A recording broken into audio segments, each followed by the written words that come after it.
Hello everyone, this is Noah, the guy who runs this channel, President Foxman, and I just wanted to say, first of all, thank you everyone who has subscribed in the last couple months that I've been kind of making content again. It's been amazing. I never expected just to see, I don't know, I think we're at 38 subscribers now, and it's kind of crazy to think about. So thank you all for everyone who's interacted with or commented on any of these videos. So it really means a lot.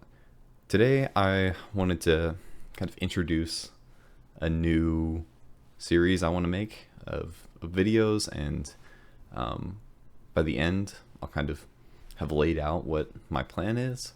But pretty soon, within a day after this being posted, hopefully you should see another video in your inbox, and that would be the first video in the series.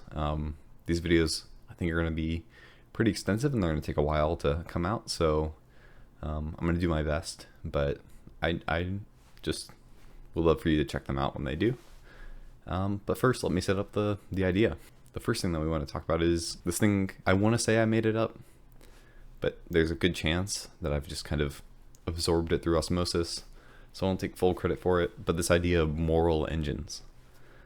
The only other instance I could see of somebody using the same name was for a simulation that checked how AI would react on a road, and you could see like, oh, would the car run over the old lady or the baby, and that's how you would kind of test these moralities.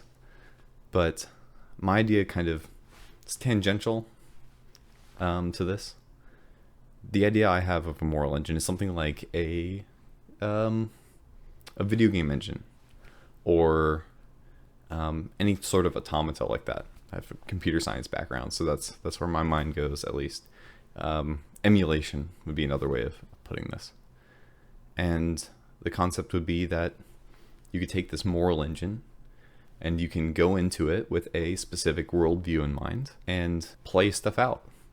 Be encountering several moral situations, and we would see the outcomes, and then we would be able to look from our position and say, what do we make of this? If we're thinking about a very clear instance of a moral engine, I think the simplest one would be the trolley problem. The trolley problem is a very simple moral problem that has very clear inputs and outputs, but how you arrive at your decisions greatly depends on what your moral framework is. For example, in either of these scenarios, the car driving down the road or the trolley problem, a utilitarian, for example, would say, what would lead to the greatest possible outcomes, and what would lead to the least amount of suffering.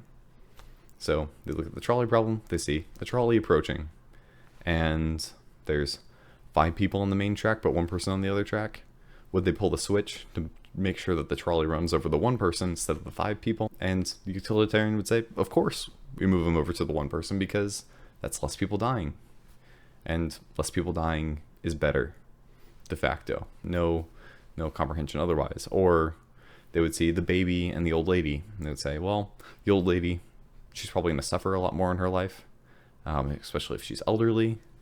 And the baby could be Einstein, and the baby's also going to have more likely to have much more life. So let's run over the old lady instead of the baby. This is kind of a moral framework, and then we can kind of determine from that, look at that and say, hey, do these answers seem right, or do these outcomes seem to match our moral intuitions? I think these are fair questions. However, I'm looking for something a little bit more complex than just kind of these simple questions. So we move on to kind of what are some other moral engines we see around us. Getting more complex, I think D&D itself can be a moral engine. You can create a character who is, it could be anything. It could be an anarchist rogue who wants to take down all the governments in the campaign. The problems are pretty obvious here, but the DM is very subjective, and there's no replication. Whereas the trolley problem has a very repeatable input and output, the DM could say, I don't want the government to be overthrown in my game. But another DM might say that's totally cool. The DM also might be totally in favor of anarchy, and another one might be totally against it, and they might punish it. So there's always going to be biases in this, and so how do we account for that? At least I've kind of arrived at video games seem to be the best to kind of fill this role. Video games allow you to make choices and have consequences, at least the ones that we're kind of looking at. They have plenty of flexibility in the gameplay itself. So instead of just a series of moral choices, you can also see the day-to-day, how does it affect? Whereas like a vegetarian, they might make some sort of moral choices, like major moral choices, but also they're moral choices that are very base level. What am I eating? That's pretty significant.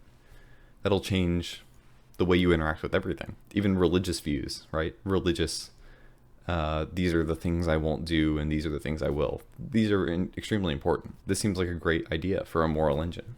So what game would be a good one? And I settled on Fallout New Vegas. I think Fallout New Vegas has a few key features that make it really, really good for this purpose. Major one being choice and consequence. Lots of variety in different factions to choose and side with. It's relatively short.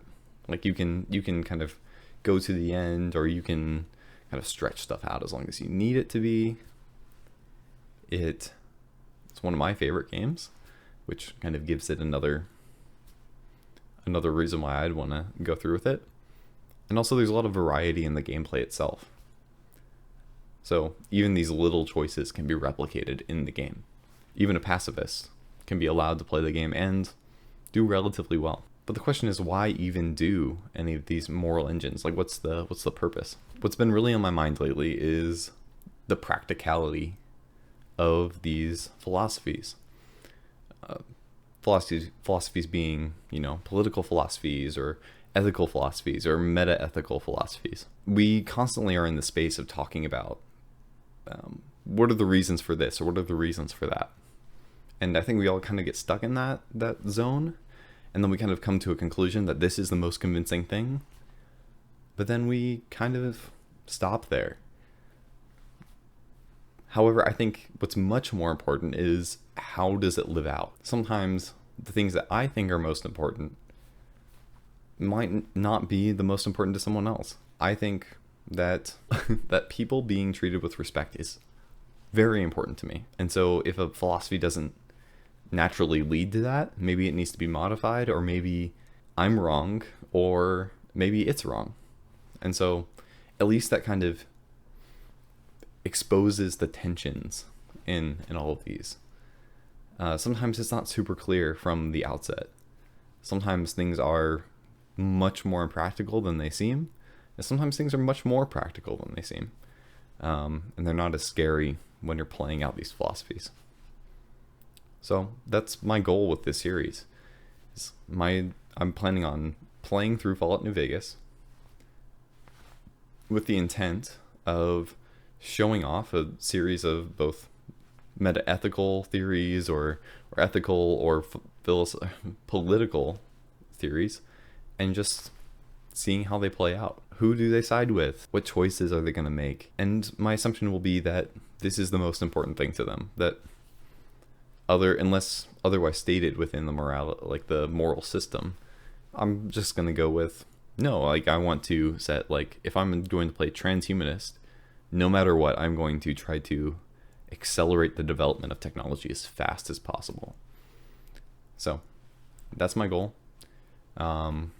Kind of down the pipeline, I want to do a transhumanist playthrough. I want to do a primitivist playthrough, and eventually I'll make it out of political philosophies. But the one that I'm working on right now, and the one that should be releasing in the next few days, is a nihilist playthrough of Fallout New Vegas.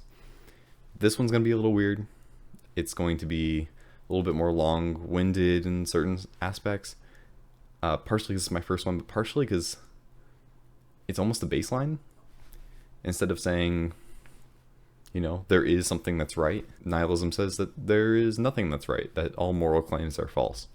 So I wanted to play out, what does it mean to have that be the case? So I hope you all are able to check out this series and join me on this journey. I just want to say thank you to everyone who has been supporting this channel and checking things out. And I hope to see you all soon.